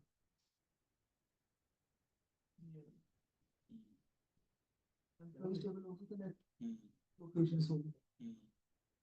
ठीक है, और मैंने सिर्फ ये वाली दी जिसमें आईडी नेम पर लोकेशन।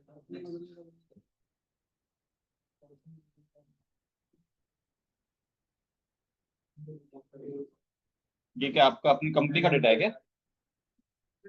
अच्छा, प्रैक्टिस। तो ये क्या आप क्या कह रहे हो कि लोकेशन?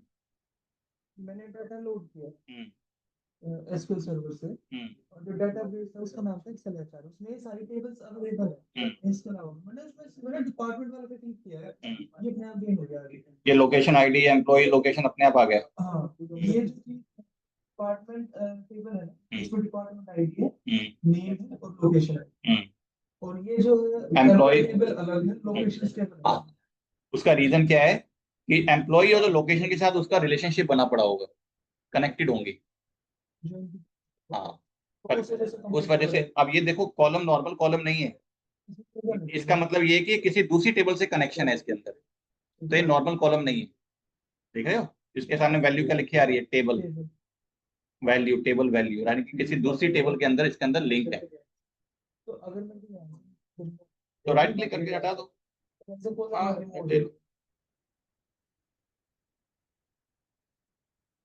तो मैं इस पे राइट क्लिक करके रिमूव कर दूं, हो गया। तो ये भी रिमूव कर देता, आपको नहीं चाहिए तो।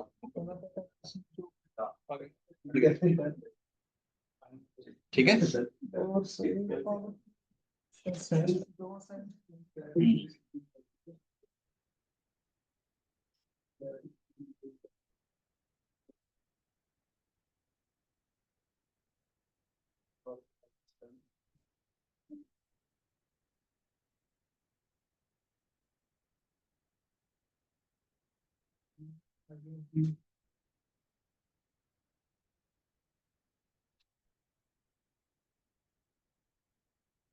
आपका एसक्यूएल हो गया? एसक्यूएल हो गया आपका?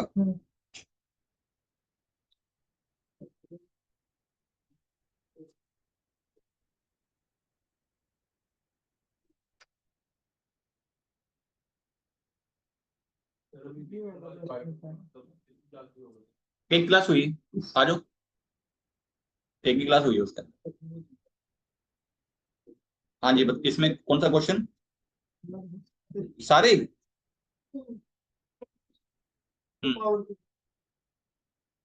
एक क्वेश्चन करके दिखा दूं? पहला वाला क्वेश्चन करके दिखा दूं? Okay, everyone, I'm solving one question related to Power Query. हाँ, मैं कर देता हूँ।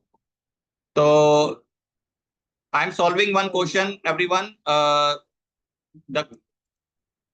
इसके अंदर मैं पहला वाला क्वेश्चन सॉल्व कर देता हूँ, ठीक है। First question is create a visual to display number of employees on the basis of seniority level, ठीक है। और सीनियोरिटी कैसे कैलकुलेट होगी? अगर 5 साल से ऊपर उसको हो गए हैं तो सीनियोरिटी क्या है उसकी? सीनियर। अगर उसको 3 से 5 साल के बीच में हुए तो जूनियर। 1 to 3 इयर्स के बीच में कंपनी में हुए उसको तो इंटर्न, हम उसको इंटर्न बोलेंगे। और अगर लेस देन 1 ईयर है तो उसको हम क्या बोलेंगे? टेक, ठीक है। तो लेट्स डू दैट। मैंने आपको कंडीशनल कॉलम्स बताए थे जब पावर क्वेरी पढ़ रहे थे, जिसमें without writing any formula you can create column, ठीक है। तो मैं डेटा लोड कर लेता हूँ। ओके, हमारा ये डेटा कौन सा था? एम्प वाला था।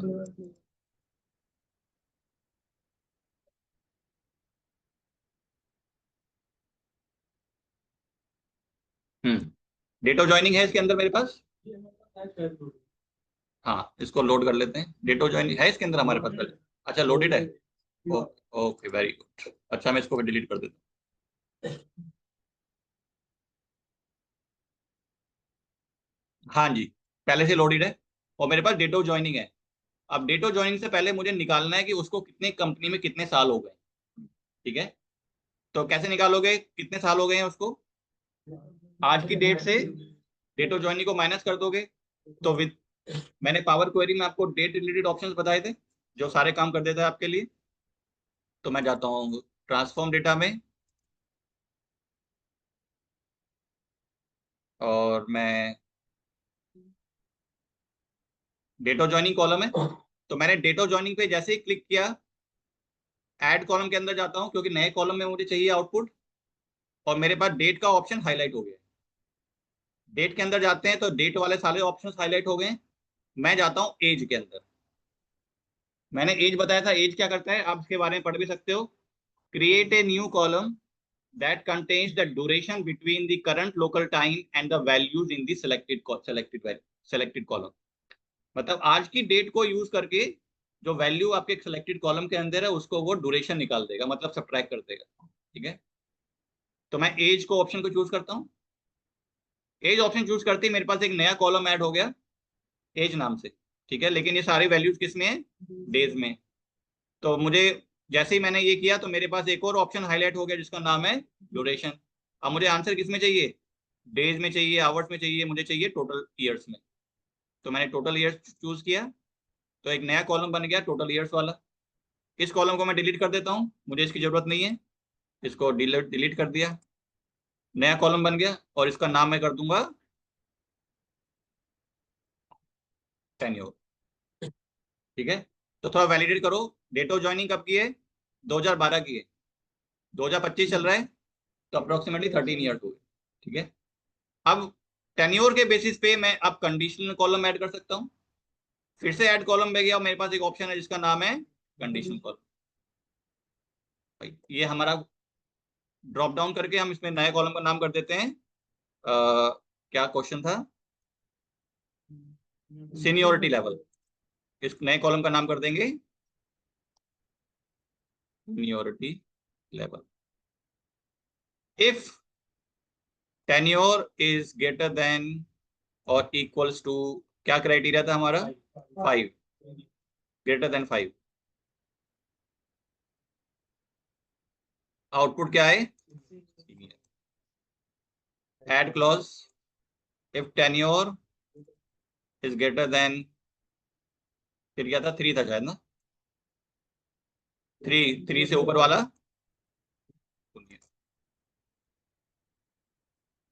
Add clause if tenure is greater then 1 था अगला वाला, 1 से ऊपर वाला इंटर और एल्स 10। ओके, नया कॉलम ऐड हो गया। उसके बाद होम पे जाना है, क्लोज एंड। तो सीनियोरिटी लेवल आ गया। अब हम विजुअलाइज कर लेते हैं। मुझे बताना है कि हर सीनियोरिटी लेवल के कितने एम्प्लॉइज है मेरी कंपनी में। ठीक है, तो मैं अपने कॉलम रिपोर्ट व्यू में जाता हूँ और कौन हम ले लेते हैं फनल चार्ट या ट्री मैप नहीं यूज किया आज हमने, राइट? तो आज ट्री मैप ले लेते हैं। तो ट्री मैप ले लेते हैं और मैं अपनी एम्प में जाता हूँ और सीनियोरिटी लेवल को डाल दिया कैटेगरीज में और काउंट ऑफ ईआईडी को डाल दिया वैल्यू। सीनियोरिटी क्यों दिख रहा है? पुराना डेटा है। ठीक है, सीनियर ही आ रहा है क्योंकि पुराना डेटा है ना। सर की डेट ऑफ ज्वाइनिंग 2015-17 की है। Is that clear? क्योंकि पुराना डेटा है ना, दो जब सबका देखो पुराना पुराना है। 2018 लेटेस्ट कब का है? 2019, वो भी 5 से ऊपर ही है। ठीक है, तो इसलिए सबका क्या आ रहा है? सीनियर ही आ रहा है।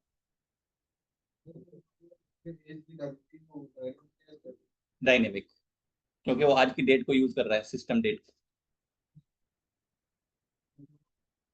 अपडेट हो जाएगी।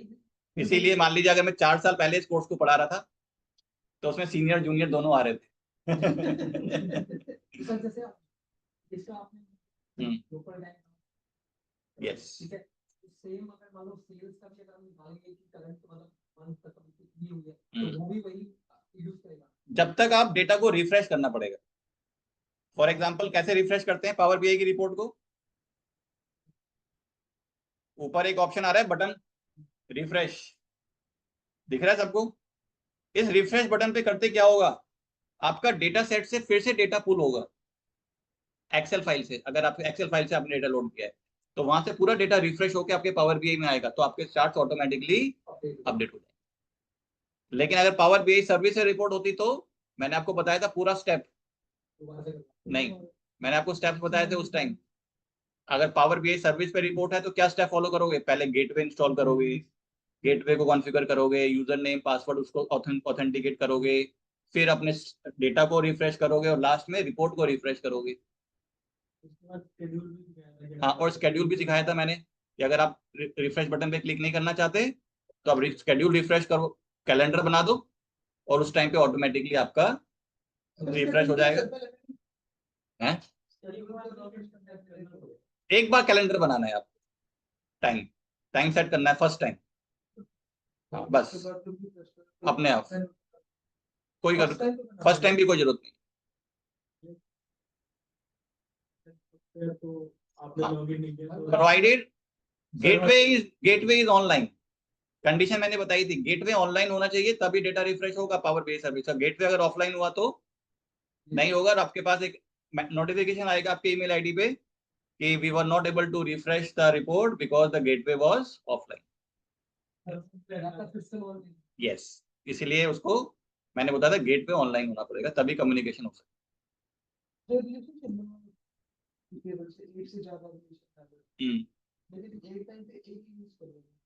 ओके, बहुत अच्छा क्वेश्चन है। यस, देखो, okay everyone, there is a very good question. तो पहला क्वेश्चन मेरा आप लोगों से ये, क्या दो टेबल के बीच में मैं मल्टीपल कॉलम्स के बीच को यूज करके क्या रिलेशनशिप बना सकता हूँ, मतलब मल्टीपल रिलेशनशिप बना सकता हूँ दो टेबल के बीच में?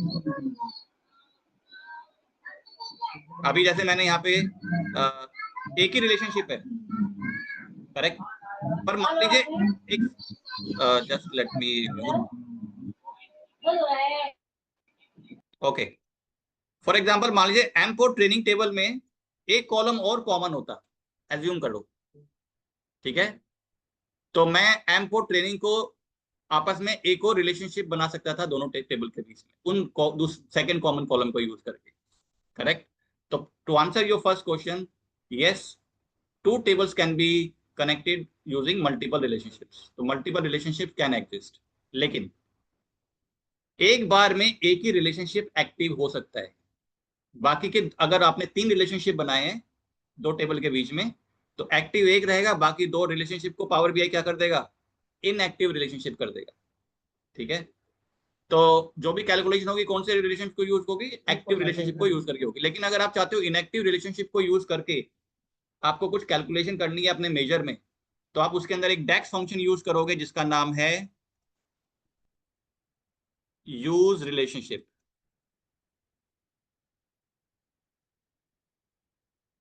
ठीक है, यूज रिलेशनशिप एक डेक्स फंक्शन है जो आपको अलाउ करता है कि कौन से रिलेशनशिप को यूज करके आपको कैलकुलेशन करनी है। तो मैं आपको दिखाता हूं इसका सिंटैक्स। अच्छा, अपने डेक्स की वेबसाइट पे जाते हैं।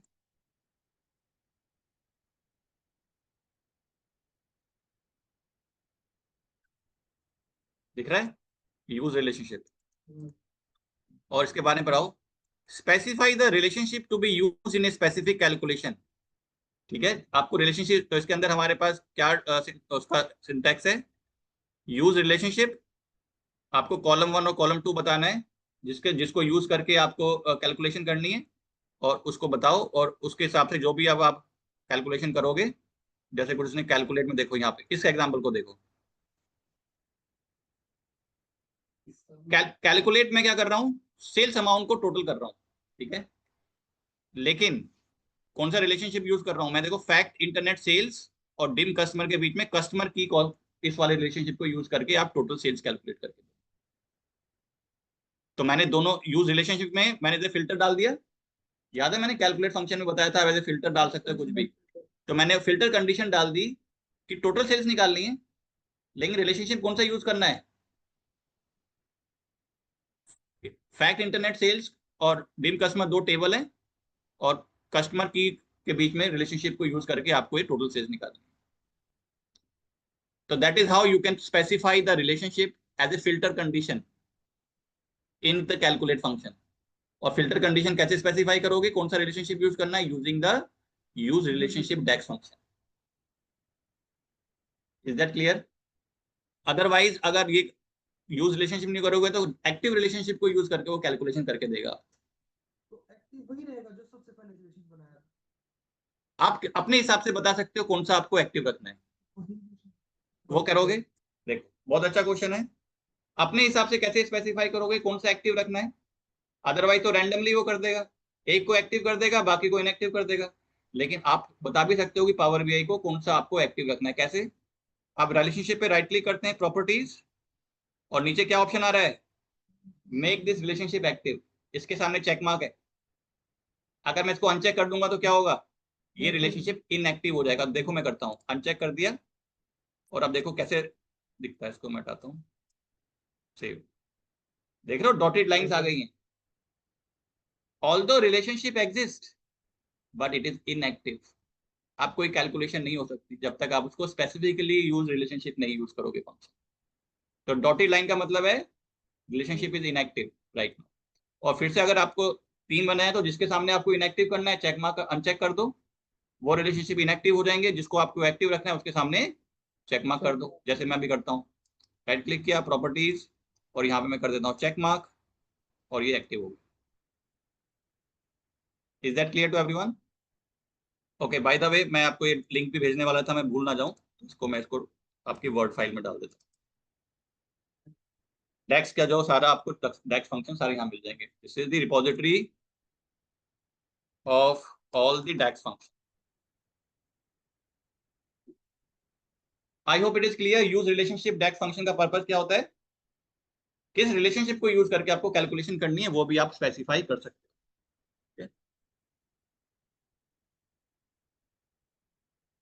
और बताओ,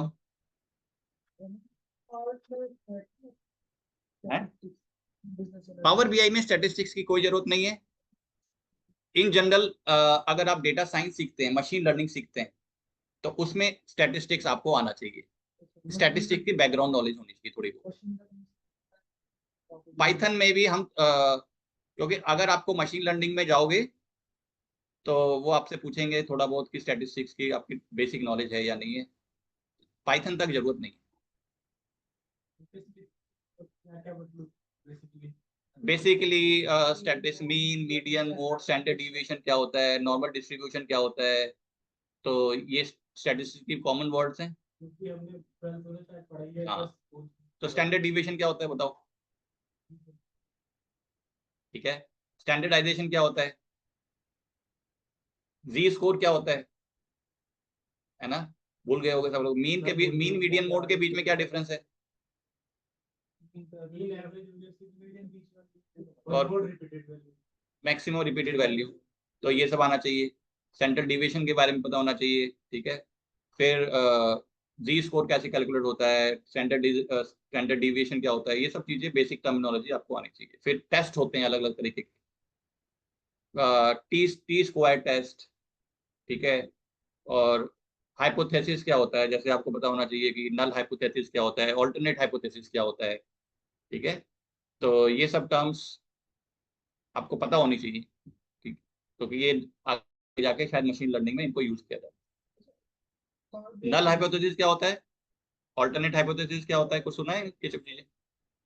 तो, और अलग अलग टाइप के काई स्क्वायर टेस्ट होता है, टी स्क्वायर टेस्ट होता है, ये सब टेस्ट सुने हैं कभी? तो ये इनका टेस्ट करते हैं जिससे आपको ये स्टैटिस्टिक्स में हेल्पफुल होते हैं। ठीक है, तो मशीन लर्निंग से पहले थोड़ा सा अगर आ जाए बेसिक नॉलेज तो हेल्पफुल है, क्योंकि सारा मशीन लर्निंग स्टैटिस्टिक्स पे बेस्ड है। फाउंडेशन क्या है मशीन लर्निंग की? स्टैटिस्टिक्स। और वही प्रोबेबिलिटी स्टैटिस्टिक्स का पार्ट है। क्योंकि हम जब प्रेडिक्ट करते हैं तो क्या कैलकुलेट कर रहे होते हैं, प्रोबेबिलिटी कैलकुलेट कर रहे हैं, परमुटेशंस, कॉम्बिनेशन। तो प्रोबेबिलिटी के ऊपर सारे मशीन लर्निंग बेस्ड है, ठीक है। तो इसीलिए थोड़ा बहुत बेसिक नॉलेज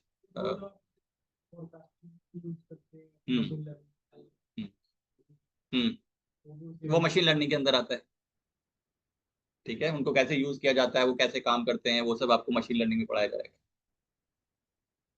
ठीक है। वो पावर बीआई सर्विस है किसी दूसरे कॉर्पोरेट आईडी से मतलब कोई भी आईडी होना चाहिए, बस कॉर्पोरेट आईडी होना चाहिए।